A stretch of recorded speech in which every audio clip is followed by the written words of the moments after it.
Good morning সবাইকে। তো আজকে আমি চলে এসেছি কোথায়, বাকিটা ভেতরে গিয়ে দেখাচ্ছি। আর কেনই বা এসেছি পুরোটা ডিটেলসে কিন্তু আমি আসছি। তো আমি কিন্তু চলে এসেছি আমার দিদিকে নিয়ে, আর বাকিটা ভিডিওতে কিন্তু তোমরা পুরোটা দেখতে পারবে। চলে এসেছি রাজর্ষি স্কিন কেয়ার অ্যান্ড মেকআপ একাডেমিতে। চলো চলো চলো। তো তোমরা কি গেস করতে পারছো যে আমি আজকে কি করব? তো গতকালকে কিন্তু আমি এসেছিলাম, চুলটা অ্যাকচুয়ালি আমার ড্যান্ড্রাফ ভীষণ হয়েছিল, আর আমি আমার হেয়ার কালারটাও চেঞ্জ করেছি, দেখতেই পাচ্ছ।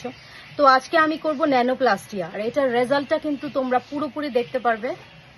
তো আজকে আমি যে ট্রিটমেন্টটা করতে যাচ্ছি সেটা হচ্ছে ন্যানোপ্লাস্টিয়া ট্রিটমেন্ট, আমি আগেও বলে দিয়েছি। আর এইটার টাইমিংটা কিন্তু পুরোপুরি 5 আওয়ার্স লাগবে। তো তোমরা যারা ন্যানোপ্লাস্টিয়া ট্রিটমেন্টটা নেবে 5 ঘন্টা ধরে কিন্তু তোমাদের আসতে হবে।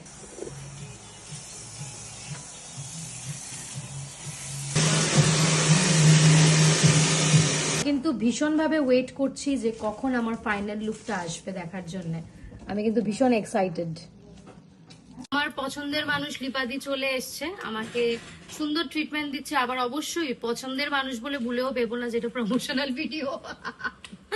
যাই হোক, আমার ন্যানোপ্লাস্টিয়া চলছে আর লিপাদি নিজের হাতে করে দিচ্ছে। আর খুব মানে প্রফেশনাল স্টাফরা আছে, ওদের থেকে খুব ভালো ট্রিটমেন্ট পাচ্ছি। আর বাকিটা ফাইনাল রেজাল্ট তোমরা অবশ্যই দেখবে। Thank you so much. Thank you so much লিপাদি। মানে তোমাকে কি বলবো, মানে you are my most favourite person. কেন কি তুমি এত ভালো সার্ভিস দাও আর এত সুন্দর করে দাও, মানে নিজেকে আয়নায় দেখলে আরো বেশি ভালো লাগে। Thank you so much. So much to you for choosing me. সব সময়। কেননা হচ্ছে হেয়ার এত একটা সেন্সিটিভ জিনিস, যেটার জন্য তুমি আমাকে বিশ্বাস করে আমার কাছে এসছো। বাট ভীষণ সুন্দর লাগছে, আর বরাবরের মতো তোমার উপরে তো সবকিছুই ভালো লাগে। আর কালারটা তো আমার কাছে জাস্ট ওয়াও লেগেছে। বাকিটা হচ্ছে ভিউয়ার্সরা বলবে কেমন হয়েছে। Thank you so much for coming my studio. Thank you.